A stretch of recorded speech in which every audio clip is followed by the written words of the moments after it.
So the other day I was listening to this clip with the Axios CEO on CNN. He was saying that in the not so distant future, a lot of our jobs are going to be replaced. And is AI coming for your job? A string of headlines this month suggest the answer is not only yes, but soon. The New York Times reported that Amazon is on the cusp of replacing more than 500,000 warehouse jobs with robots and plans to automate 75% of its operations. The same outlet followed up days later with news that Amazon will cut 14,000 corporate jobs as it plows more than $120 billion into data centers and AI development. Such companies as Amazon are going to be the vanguards, the leaders in this automation of robotics and AI.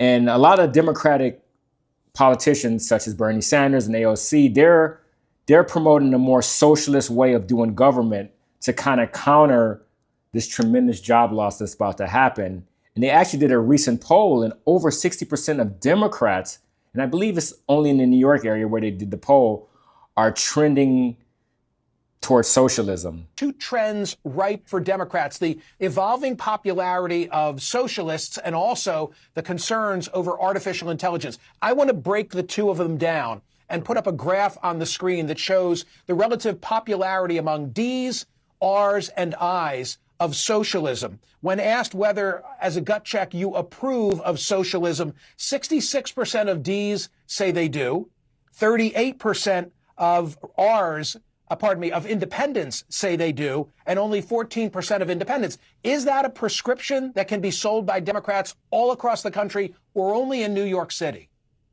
I mean, you look at that poll and it says that's where the energy inside the Democratic Party is. I agree with you. I don't think, based on what I've seen in American politics and what I've seen of the performance of kind of socialistic countries in Europe, I don't think it's necessarily a winning formula. But among Democrats, especially among young, energetic Democrats, they're much more enamored with socialism than capitalism.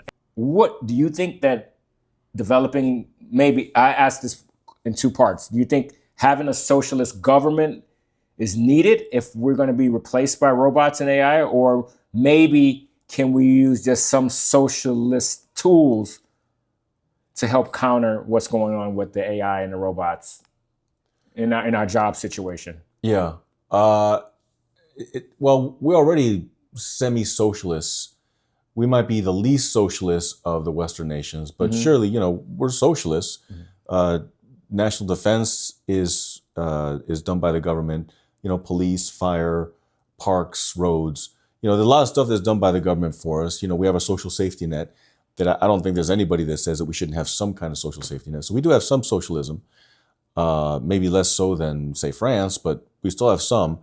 But yeah, there's socialist style programs that'll need to kick in.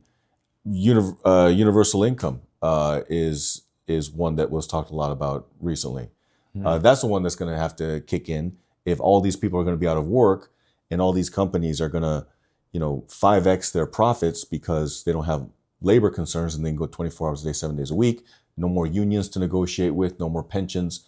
So sure, they're going to 5x or 10x their productivity.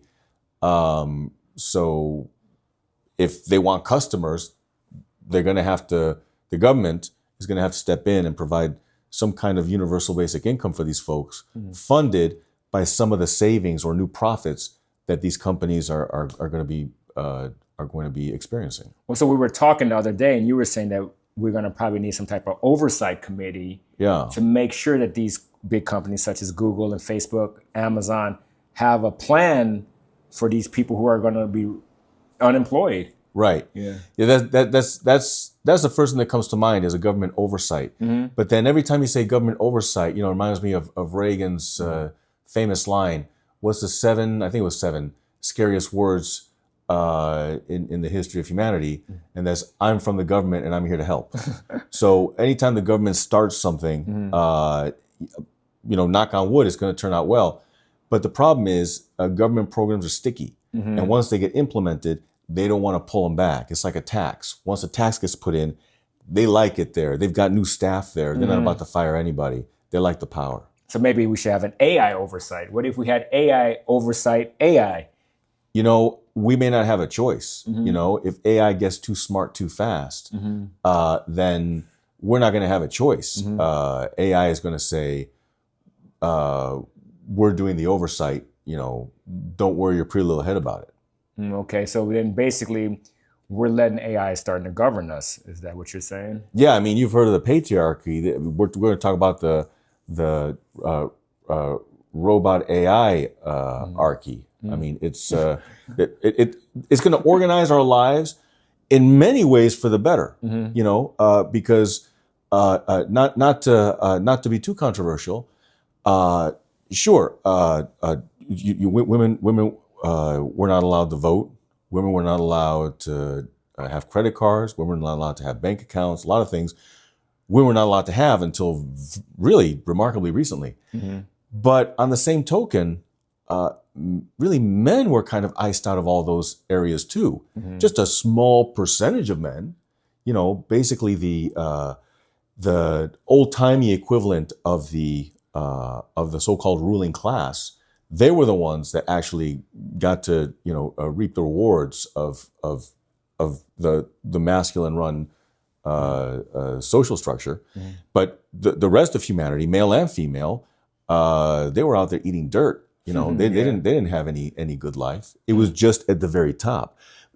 History is written about the folks at the top, but the 99% of the folks that weren't at the top, history is not written for them. It's not written about them. But these people were all toiling side by side, man and woman, digging turnips and trying to survive. So like most people were plebeians and everybody else, there was a very select few were patricians. That's it. And so, but I think that's what made America so great, because we had this strong middle class. So do you think, a lot of top financial minds said that economy is as strong as their middle class. Do you still think that holds true if we have AI and robotics? So we're still going to have a middle class. I think we'll just have we just won't have a poverty class anymore. So what do you mean we don't have a poverty class? I think that's going to go away. That's going to go away. Okay. Yeah, I think we'll have a middle class. It'll be maybe smaller, but it's kind of like just to take for example health coverage in some of these countries that have a universal health coverage plan. Like let's say France. In France, you can get you don't have to pay anything. You go to the doctor and it's all good, but it's not the nicest experience. Maybe it's a lot like going to the DMV. You got to wait. It's not the nicest environment. Maybe the air is a little stuffy in that waiting room, but you do get to see a doctor and you do get everything you need to get done. But some folks they decide to pay a little bit more and get a private thing on top of it. It's kind of like we do Medicare here. Yes. You have Medicare, you have the basic Medicare, you get seen. You still could wind up with debt if you get sick, but it's more reasonable.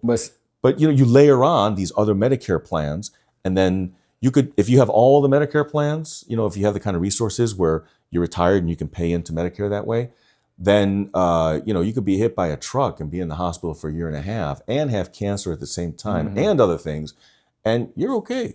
If you survive it, you're not going to have any debt because all your extra plans take over. So, and it's a much nicer experience than just being at the county hospital just because you have like plain Medicare. So I think layers.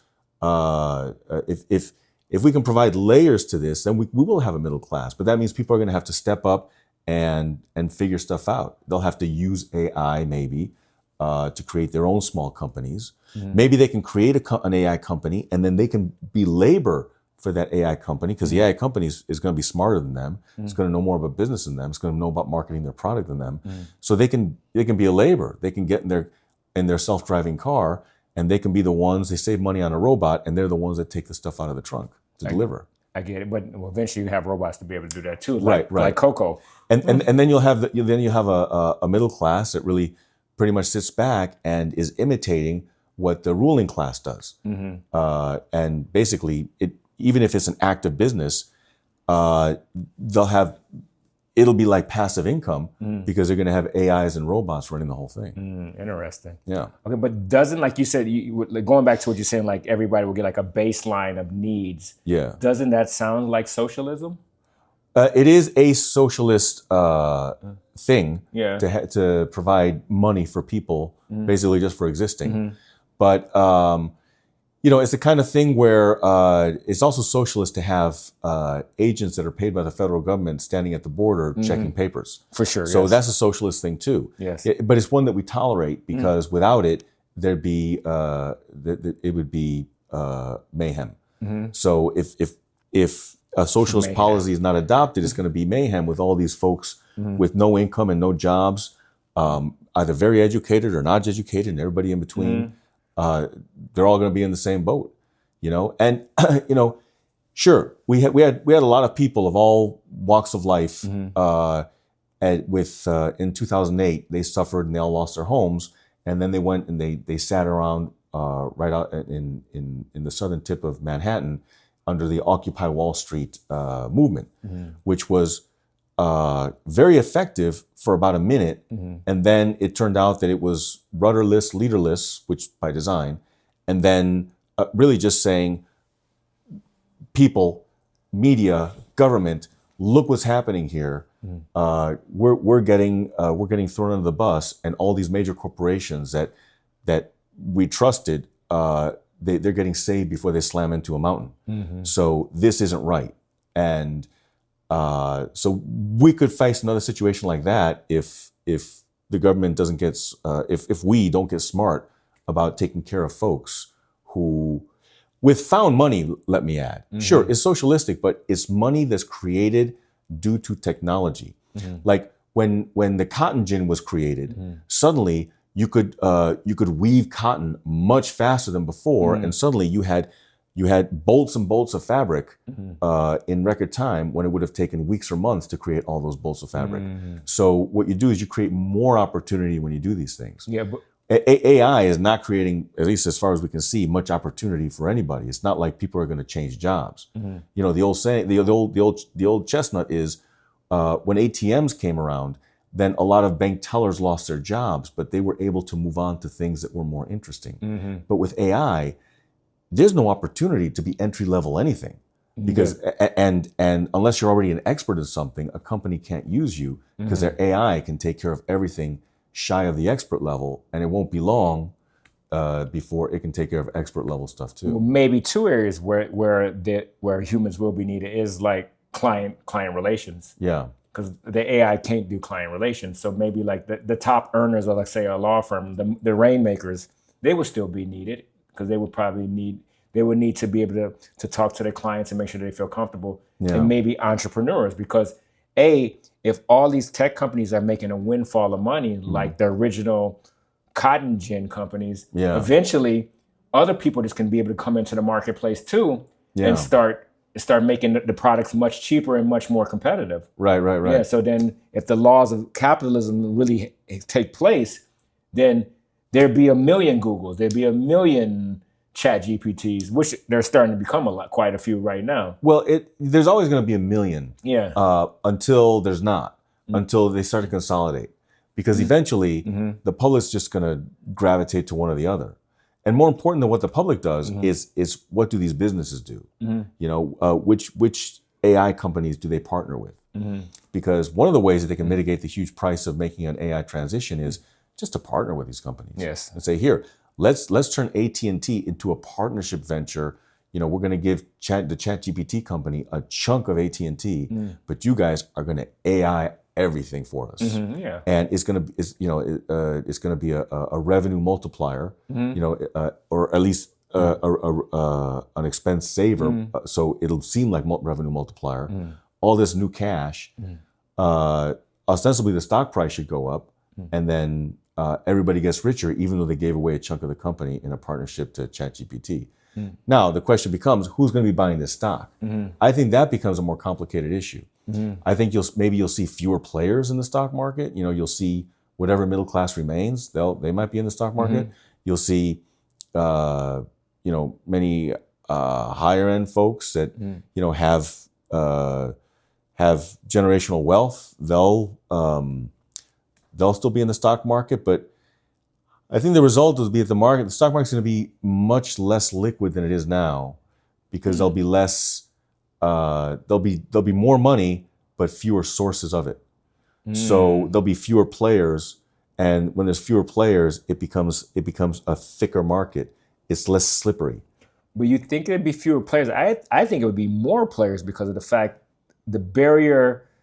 I guess the barrier to become an entrepreneur is very low now. I guess the only barrier to entry is marketing and attention, because attention is the new goal. Yeah. And so and it takes a lot of marketing dollars to get your product out there in front of them. Right. But to develop a product is easier than ever now. Sure. And especially now, if you can have AI and robotics pretty much do everything for you. You don't have to pay for 1 million laborers or 1 million employees to do something. It's easy to bring a product to market, but getting it in front of people's eyes, that's going to be. That's always been the trick. Yeah. That's always that. I think now more than ever, that's going to be the trick. Yeah. But I think if labor cost is going down to almost, I ain't gonna say zero, but down to like a fractional, a small fraction. It's effectively zero. It's effectively zero. It's close. So the barrier to entry to the entrepreneurial marketplace is very low in that sense.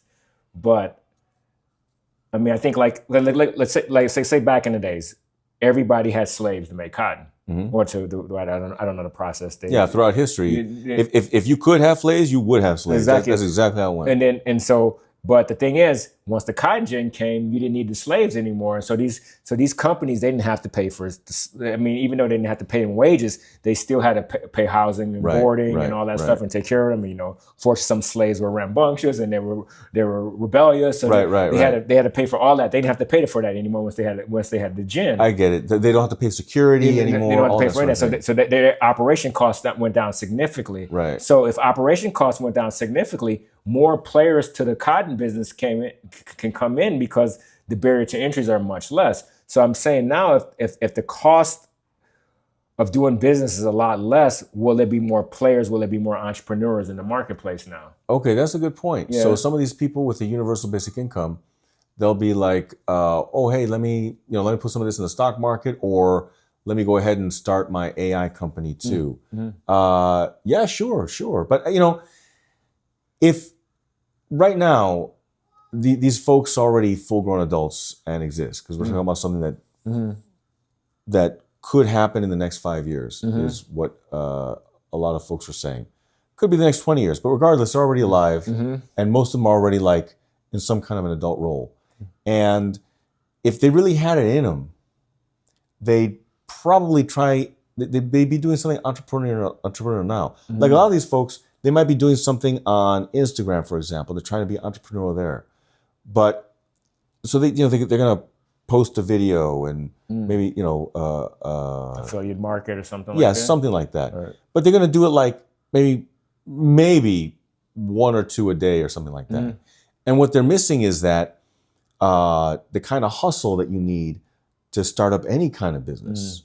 Unless you're selling water to people who are waiting in line on a very hot day to get into somewhere, and the gates don't open for 2 hours. Unless you have a wagon and you have 4 cases of water, you can sell the bottles for $5 each, and you don't have to make any effort. Just walk real slow with a sign that says $5 each, and you will sell out of that water, and it costs you 25 cents a bottle. That's a pretty good rate of return. Yes. So, but unless it's something that easy, then if these folks didn't have the hustle now to do that kind of thing, then they're not going to have the hustle just because AI happens. Agreed. I mean, though, I think people that are past a certain age, they're not going to be able to be entrepreneurs. I'm talking about the people that are probably these Gen Zers, and going back to that poll, and we got the new mayor-elect in New York City. Yeah. He was definitely elected mostly by these young 20-year-olds that came out in record numbers, because usually 20-year-olds that Gen Z don't come out to vote. Right. But these people that are just graduating from college, like your own kids who are in their early 20s, they can be the entrepreneurs that they can be the entrepreneurs instead of saying, instead of working for Goldman Sachs for 30 years waiting for retirement, I'll just start my own AI company now. Yeah, but the majority of these kids are the kids that you saw are the kids that you see protesting. These aren't the kids that are going to Wall Street. These aren't the kids that are going into entrepreneurial fields. Some of them maybe, but the majority of them, they're in majors that may seem very interesting, but they're treating it like job training. And English Lit is a terrific major. It really expands the mind, but it's not job training. It's not going to get you a job. You know, you might have a little trouble getting a job at Starbucks, English lit, because if you haven't been working much, they're going to care more about your job history than what your degree is in. Can you get it done? And eventually, that they already had that little robot right there making espressos. That's next. That's like next you don't know too. how to press that button right there and activate the robot. Yeah, that's right. You know, if you think too much about like a sonnet or something, then maybe you don't belong here. So I don't know that. Just because they're young and because they have an opportunity, I don't think they necessarily have it in them, not because of any inherent natural quality, or not even because of they didn't live right for this kind of result. Now, living right or living wrong really has to do with what result you want. So if you think you've been living right, but you want to be, a professional baseball player, but you only played baseball on the weekends, then I'm sorry to tell you, but you've been living wrong based on the results you want. So if the results these folks want is to be entrepreneurs in the age of AI, then they've been living wrong their whole lives. For sure. And their parents have been training them wrong their whole lives. For sure. They haven't interfered with the kids saying, hey, look, if you want to be an entrepreneur, you need to stop, with the a social worker major, that's not the way to become an entrepreneur. I get it. Yep. Because it reinforces values that are not entrepreneurial, that are very important to humanity, but they're not entrepreneurial. So if you want to be an entrepreneur, you need to go to an area where you learn things and learn values that are entrepreneurial, not that are more strictly humanitarian and socialist. And the other thing is, on these college campuses, it really all these kids that did vote for Mandami because they think he's a socialist, which I'm going to comment on in a minute.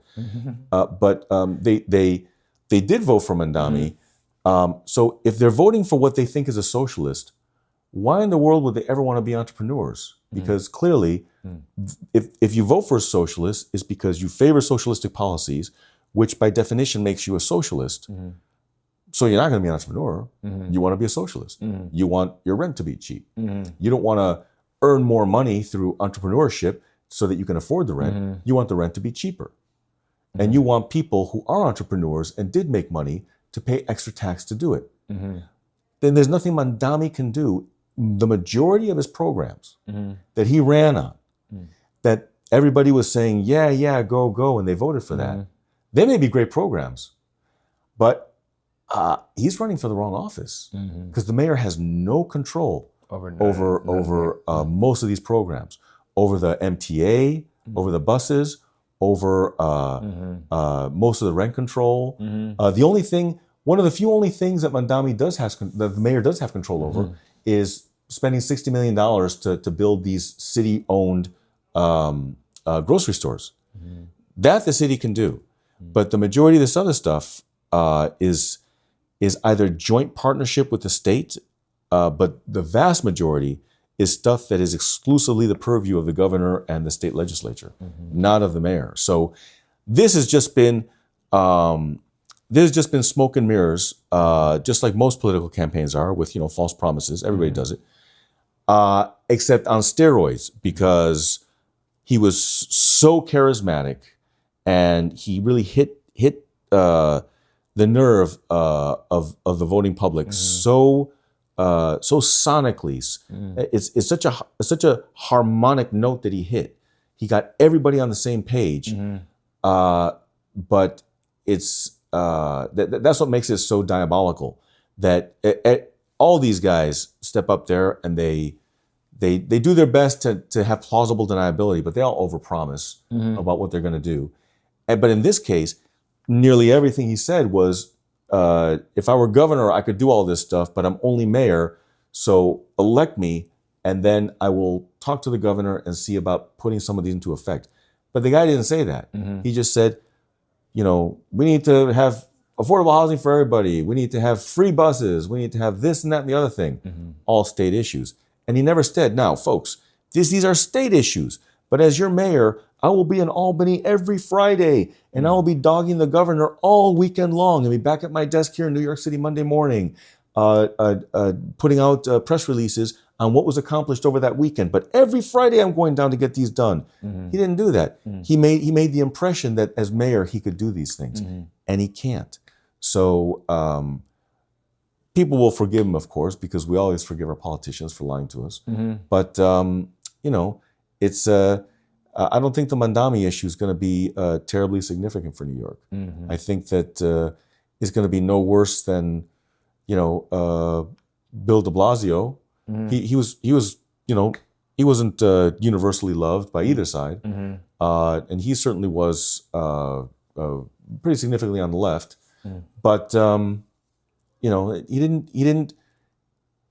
Sure, some of his policies may have been great, but he never got to get them done because they weren't mayor issues. And that's the problem. The problem is how these young people. The worst part about this, Rich, is these young people who voted for Mandami because of all these socialist issues. Which let's just put the socialist issues aside. They may be great issues.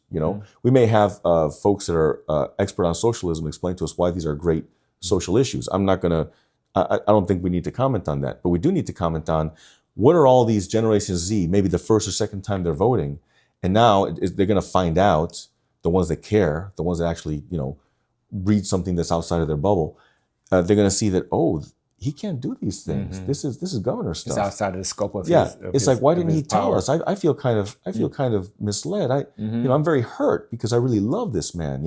I think a lot of these kids are going to feel that way, and all we need is one more generation to be soured on the political process. That's not good for the country.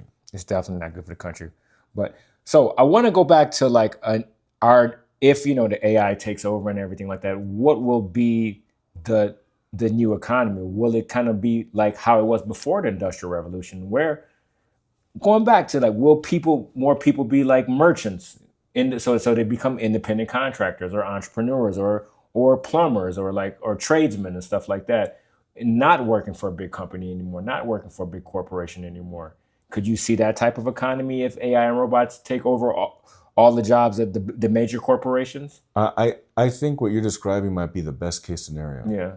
Where it just becomes a tool that big corporations use and also entrepreneurs use. It's almost like the telephone and knowing how to read and write. Now we have these tools. We've got the phone and we know how to read and write. So we can do more. We can learn more. Reading and writing is a force multiplier, and a telephone is like a teleportation device. For sure. It can take you anywhere instantly where you can cut a deal. So that would be best case scenario, that we become.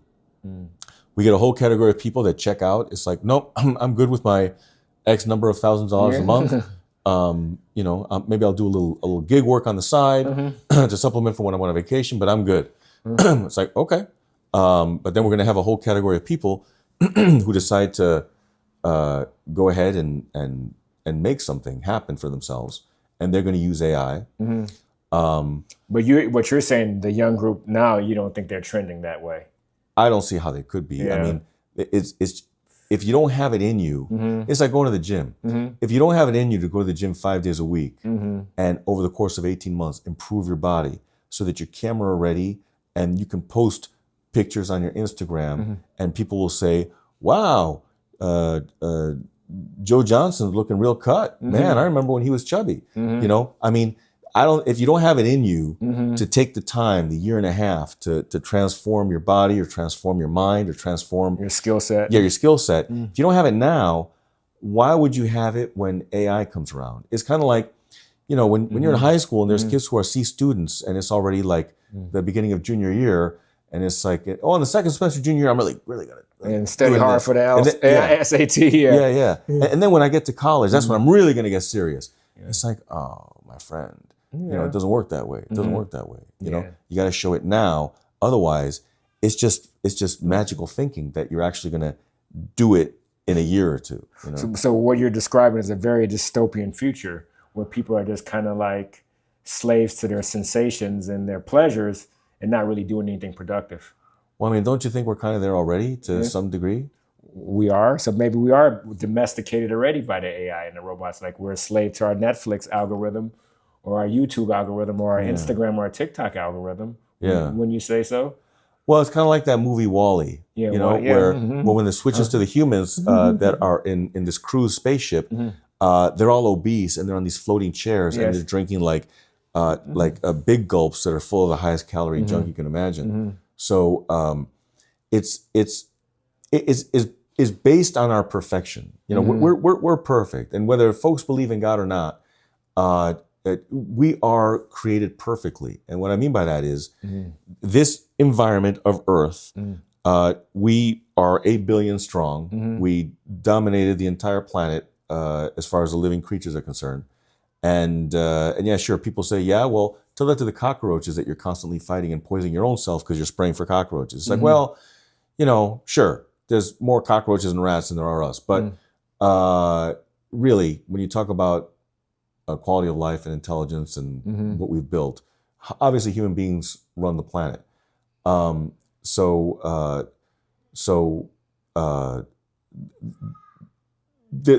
There's a lot we can do to improve what's going to happen in the future. We're very resilient that way. You know, we are adaptable. So, but the problem is that we're not all adaptable. We're adaptable as a species, not as an individual. Well, so I go back. I go to this question then. It seems like there's always been a bell curve throughout history. And it seems like maybe only like the top 5% has been carrying our whole species, and everybody else kind of just falls in line. Do you think that bell curve holds true, or maybe the ratio changes a little bit? So the top 5% has been carrying the species, and until relatively recently, the bottom 95% would just not reproduce or die off.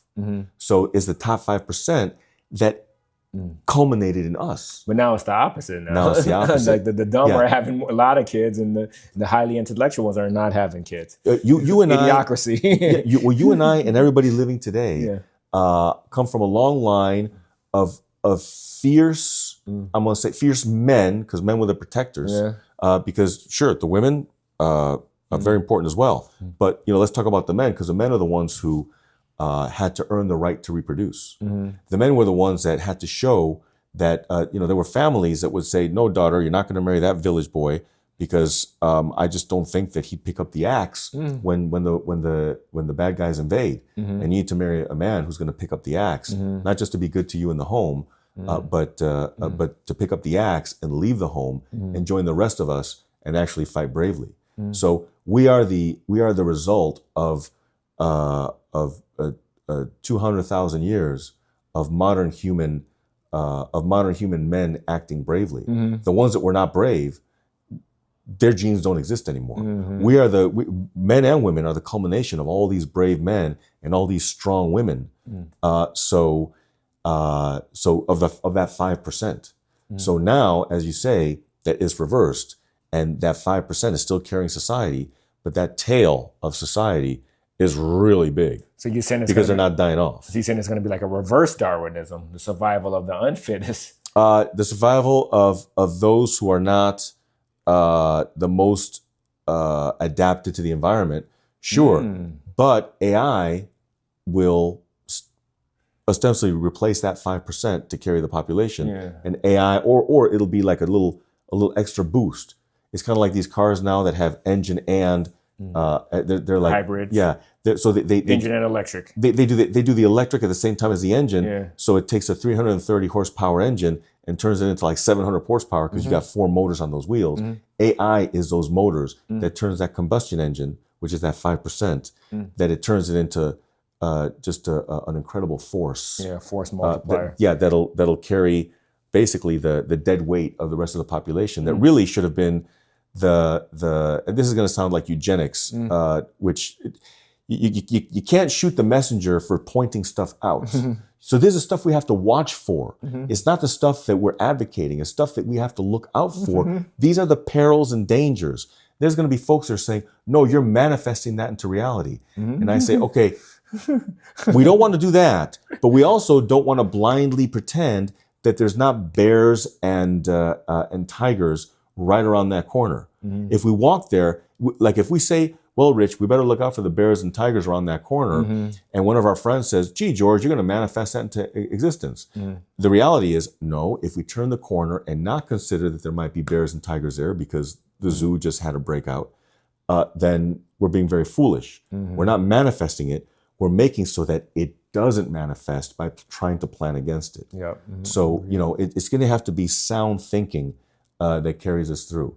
The only problem is if this AI stuff gets too deep into command and control of real essential systems, either of the messing with our utilities and our water is as bad as dropping bombs. Oh, definitely. Because you need water, and because you give us 5 days of limited water and food and no utilities, and basically it's Mad Max in LA. Yeah, definitely. It already is. You haven't been to downtown LA. Yeah, right. It's pretty crazy. Well, it doesn't take much to actually just have mayhem in the streets, like 24/7. That's way too much for police. So police pull back and they just say, we got to let this stuff burn out. It's kind of like what they do with wildfires. Yes. It's going to be a time when police are going to have to pull back and just let it flame out, and then just fire and rescue will come and pick up the dead bodies, and the police will come and start shooting anybody who's left. So, sadly, that may be the dystopian future if cooler heads don't prevail. So that is a form of Darwinism. That's a form of Darwinism. It's yeah. like those people kind of be eliminated from the genetic pool. So we don't have to worry about the Terminator scenario. We're going to have a pretty bad scenario before that. But the Terminator scenario with the other scenario, if we can keep AI out of command and control of national governments, then that's the best chance at turning AI into a survivable event. But here's the thing, Rich. It's always going to be a survivable event from some humans. A lot of us are going to be removed from the gene pool just by natural selection. There's going to be no human that puts a gun to our head and ends us. It won't be about that. It'll be about this is a tremendous change. It's a sea change. It's like a climate change on steroids. It's 10 times, 100 times greater than any climate change. It's 10 times greater than even the airplane. I mean, think about it. At least 10 times. Yeah. You're born right around the time, maybe 5-6 years before the Civil War. So you're old enough to know what's going on in your country when there's a civil war. And then by the time you're middle age, and they're using muskets, like single shot. And then it literally takes 2 minutes to clean that thing out, put another ball in there and shoot. Now when you're middle age, late middle age, now you're sending your son to World War I, where they're dropping bombs from these machines that float and move forward, which was inconceivable before. And they're firing guns that shoot 100 rounds a minute.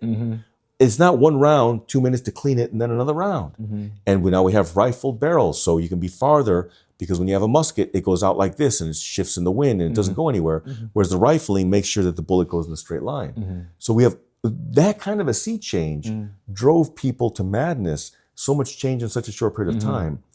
I think that's going to be like a pinky fingernail compared to the sea change we're going to have here. No question. A lot of people are just going to lose their minds. No question about that. Over the changes that are happening. So then I want to ask you this question. So say if we do have universal basic income and everybody gets their basic needs taken care of, housing, a little bit of money just to survive, eating, stuff like that. Not talking about what other dystopian things that may happen, like maybe like people mayheming or rioting in the street, but say none of that happens. Just say, what would people do if they had no sense of work anymore, no sense of responsibility to work? Right. Well, all we have to do is look at a 40-year-old that still gets a nice subsistence from their family, who's not really, really rich. A trust fund, maybe? But who's, I'm not saying the guy gets $100,000 a month, but if the guy gets $8,000 a month, and he doesn't have to work for it, Now, he's paying, in LA, he's paying $4,000 of that for housing. Okay, he's got $4,000 left. Okay, he's got $4,000 to play with for the entire month. He's a 40-year-old, no kids, no spouse, doesn't have to work. There's plenty of people out there like that. I think it'd be very easy to see what people would do. I think you have to have the right personality for it. but they spend maybe 3 times longer to get ready in the morning than everybody else. It's kind of like the creature grows to the size of the tank that it's in. You know, so when I was in high school, we had a biology lab, and there was this turtle that existed there forever, long before I got there. But by the end of my sophomore year, suddenly a crack appeared in the tank he was in. So who knows how it got there? So we raised some money, all of us, all the students, and to buy him a new tank. So at the end of the school year, we bought him a new tank. This was in May or June. And we set it up, and we put the turtle in there as a new tank. Great, he had a new tank. We come back 3-4 months later in the fall. This turtle is significantly larger than he was before. Why? This is a mature turtle, 20-year-old turtle. Bigger tank. But these things will grow depending on the tank. So that's what we do as humans. If we have all the time in the world, because basically we're tired. If you don't work anymore and you're getting money, you're retired. So your day will fill up. You'll spend 2-3 times longer at the grocery store than somebody who has a job and other responsibilities.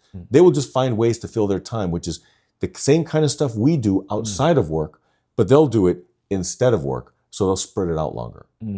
It's not like they'll necessarily have more exciting lives. You know, they won't be traveling and jumping out of airplanes and things. They'll just have the same lives that they would have had if they were working, only you take out the work component and just fill in that space with moving slower.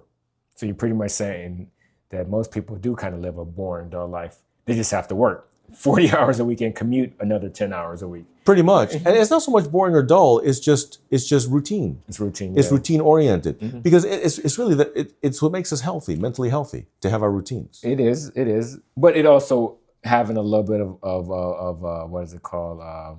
Struggle also makes us healthy too. 100%. No struggle, no progress. Yeah, no struggle, no progress. Yeah, you sound like a Black Panther right there. No struggle, no progress. Well, that's James Baldwin. No struggle, no progress. Baldwin, yes, yeah. No struggle, no progress. It's because if you ever try something new and it's easy for you, then it's like then you shouldn't have been with this squad. You should have been with that group of students. Yeah. You know, because these students were too. Even though you've never done this before, clearly you have an aptitude. So we're going to move you to this next group until you start struggling. Not overwhelming struggle, but struggles that if you apply yourself, you overcome them. Exactly. That's the level that people need to be at in order to actually grow and benefit and not be all self-absorbed and not have too much time to think about their own troubles. You know, that's the other thing. There's a whole wave right now in therapy where you just continually talk about your struggles and your pains and stuff. But that, according to many experts on psychology and psychiatry, they're saying that is a wrong approach. Just like waddling your own shit. You just give it a life much bigger than it would have had. Yeah. Instead of, sure, some things do ultimately have to be dealt with. Like if you got molested by your uncle when you were 7, exactly. Talk about that. You got to talk about it, but at a certain point, it has to have a beginning, a middle, and an end. You just make sure you cover all the bases, and then you got to move forward. Move forward. Maybe some cognitive behavioral therapy. Because a lot of things is just habit. You just have to change the habit. I have a habit of crying every morning when I look in the mirror because all I see is, whatever the trauma was. It's like, okay, well, let's examine it, and then let's have an endpoint where we can move on from it. Because if you allow this trauma to live rent-free in your head, then the trauma has won.